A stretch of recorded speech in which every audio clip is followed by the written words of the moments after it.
Halo, Assalamualaikum warahmatullahi wabarakatuh. Bertemu lagi di mata kuliah Teknologi in Practice. Kali ini materi kita adalah tentang Facebook Ads. Oke, fenomena yang terjadi saat ini bahwa dunia saat ini itu percepatan digitalnya sangat luar biasa, terutama pada masa pandemi ya. Jadi dunia itu telah beralih dari berbagai macam kegiatan menjadi satu kotak saja, yaitu ponsel atau smartphone. Nah, ini adalah data dari Facebook menunjukkan bahwa orang secara umum rata-rata menghabiskan waktu 3 jam sehari dengan ponselnya dan memeriksa kurang lebih 80 kali ponselnya dalam sehari. 40 menit waktu yang dihabiskan mengakses sosial media, salah satunya adalah Facebook setiap hari. Dengan adanya pandemi ini kayaknya bahkan lebih dari 40 menit dalam sehari mengakses sosial media. Nah, 2,6 miliar orang itu mengakses Facebook setiap bulan di seluruh dunia. 1,73 miliar atau 67% dari orang yang mengakses Facebook setiap bulan juga mengakses Facebook setiap hari. Jadi setiap hari 67% itu setiap hari buka Facebook. 33%-nya ya mungkin nggak setiap hari, tetapi dia masih sangat sering untuk membuka Facebook. Nah, karena itu Facebook bisa menjadi pilihan untuk kita dalam mengembangkan bisnis. Nah, di dalam Facebook saat ini menawarkan kepada bisnis kita kemampuan untuk bisa reach, menjangkau banyak orang dari tempat mereka masing-masing, orang-orang yang banyak menghabiskan waktunya dengan ponsel mereka. Seperti itu ya.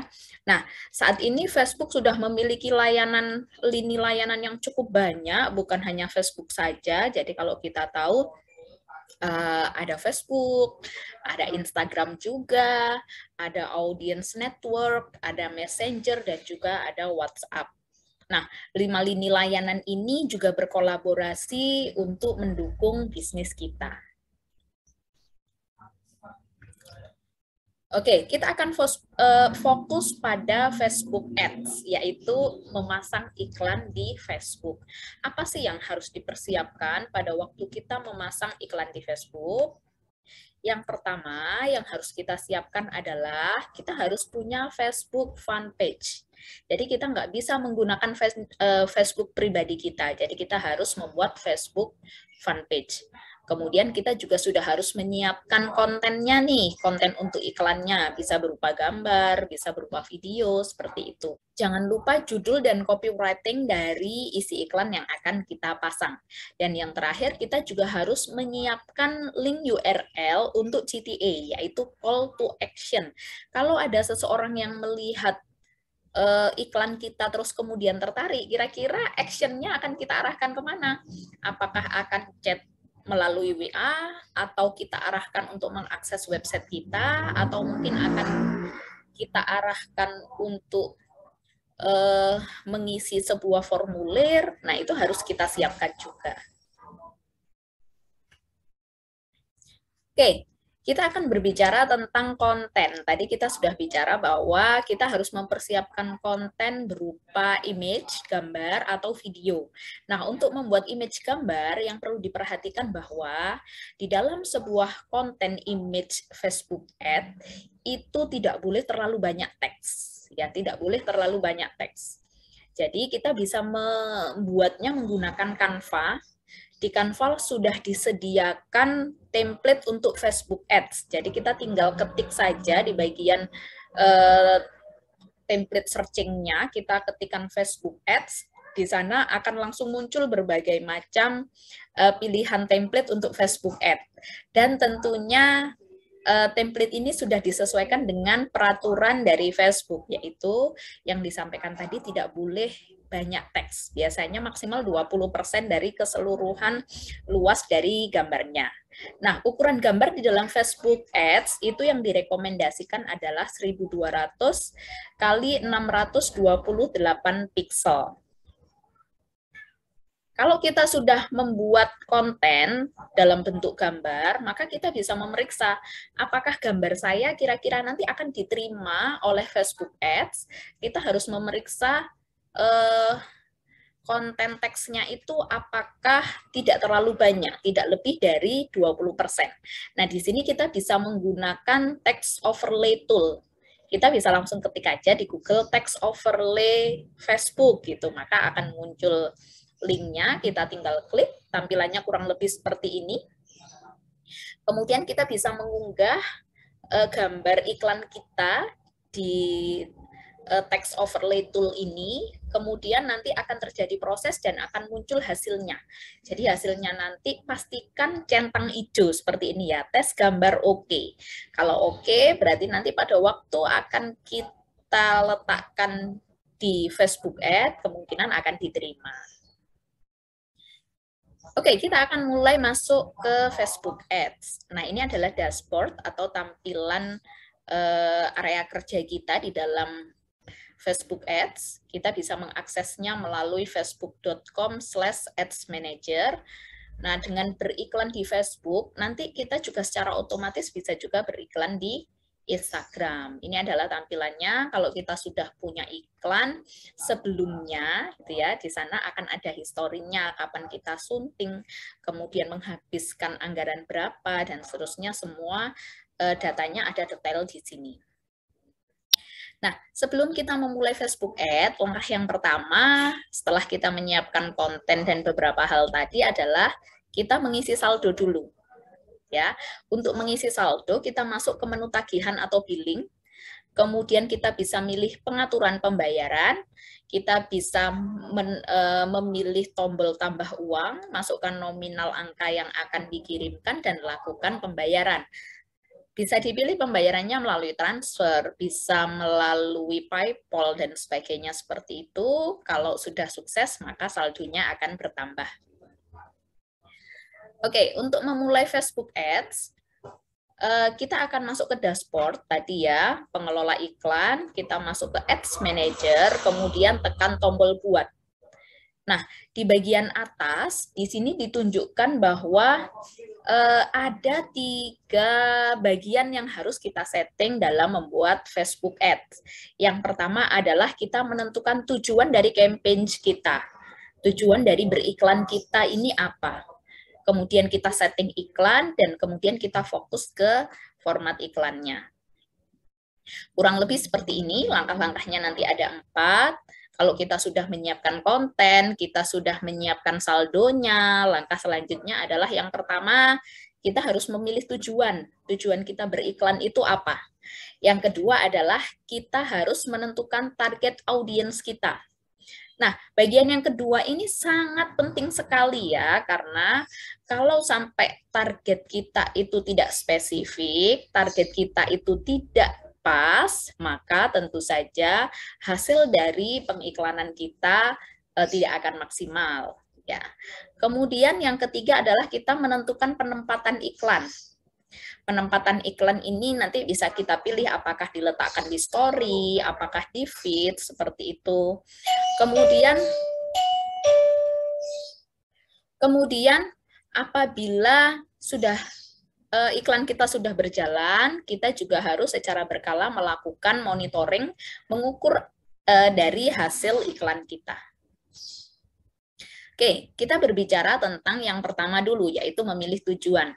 Pada waktu kita membuat iklan baru, tampilan pertama kali adalah seperti ini. Jadi kita disuruh memilih tujuan dari iklannya.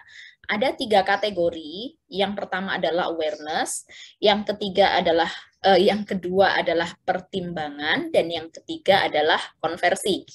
Nah, untuk kategori awareness, di sini terdapat 2 tujuan iklan, yaitu kesadaran merek dan jangkauan. Untuk awareness ini lebih banyak untuk tujuan branding ya, jadi untuk produk baru atau untuk tujuan mengenalkan sesuatu ke orang banyak, maka kita bisa menggunakan tujuan awareness.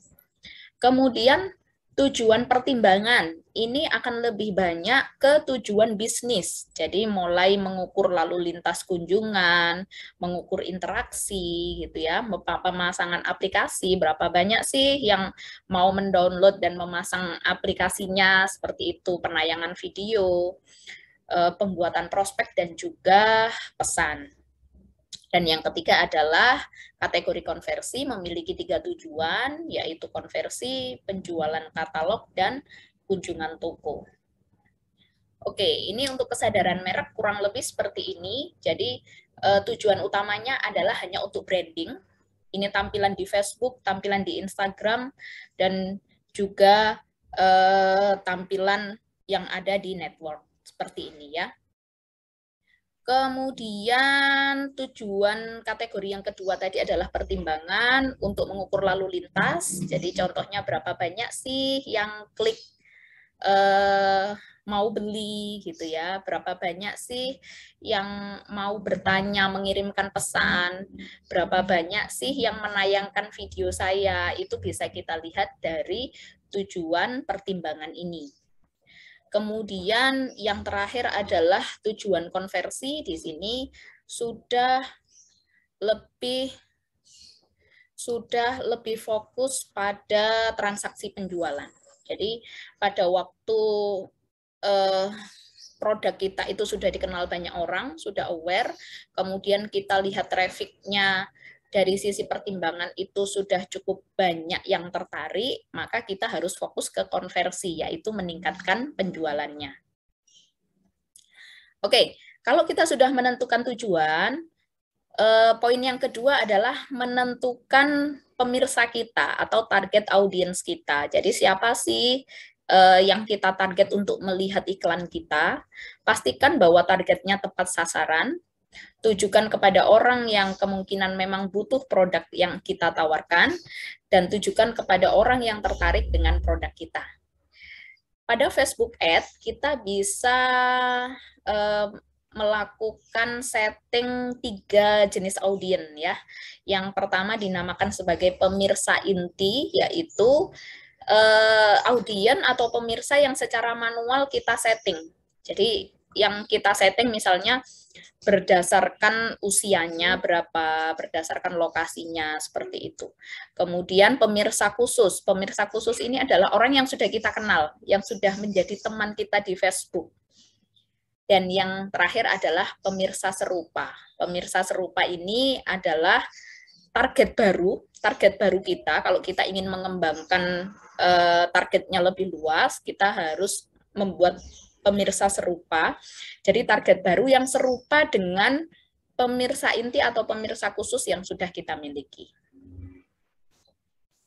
Kemudian ini untuk pemirsa intinya, teman-teman bisa lihat di sini bahwa kita bisa setting lokasinya. Kemudian untuk penargetan terperinci di sana ada secara demografi, lokasinya di mana gitu ya, minatnya seperti apa, perilakunya gitu ya. Contohnya kita spesifikasikan umur, pekerjaannya, hobinya, minatnya, ya, perilaku, pendidikan, tahun lulus, kemudian dia sekolah di mana, kemudian kondisi keuangannya bagaimana, hubungannya apakah sudah menikah atau baru bertunangan atau sudah bercerai, seperti itu.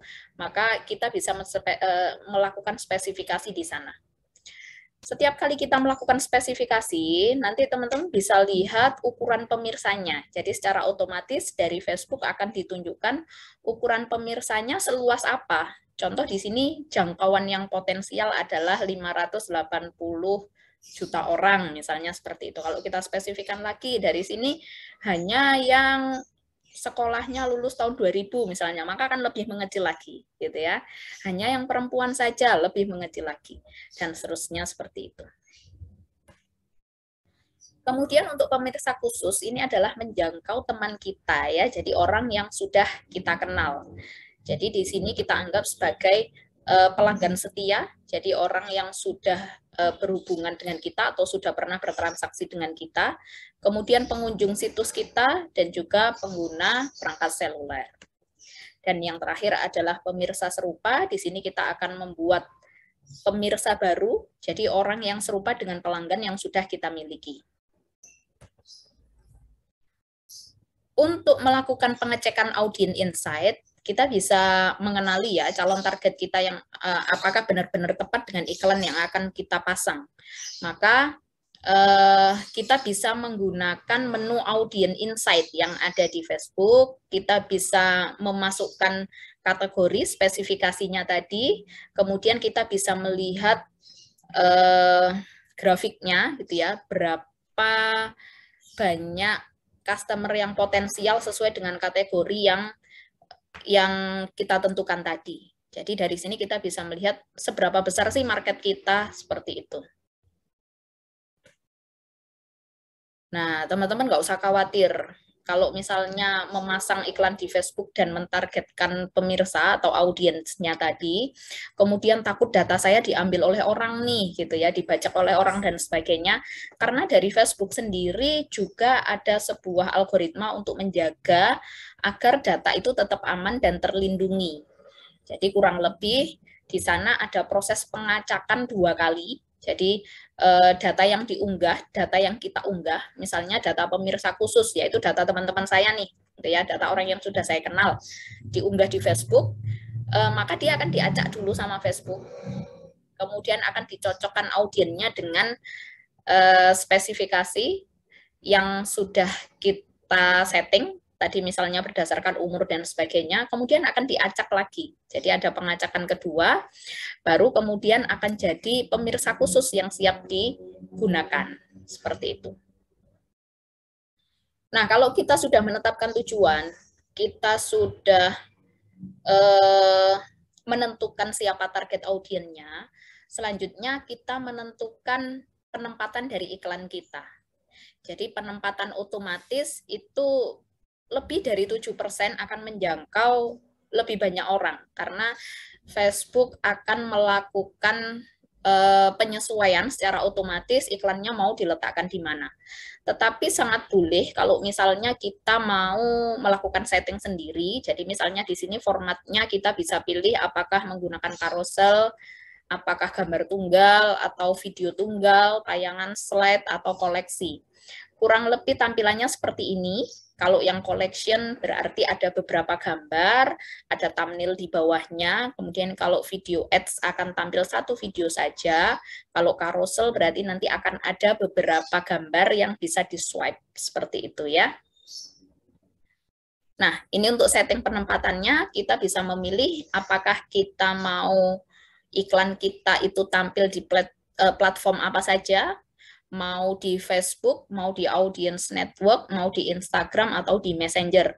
Kita bisa memilih keempatnya atau beberapa saja, seperti itu. Kemudian untuk penempatan kita bisa memilih apakah mau diletakkan di beranda Facebook, di beranda Instagram, gitu ya, di marketplace-nya Facebook, di beranda videonya Facebook, dan seterusnya.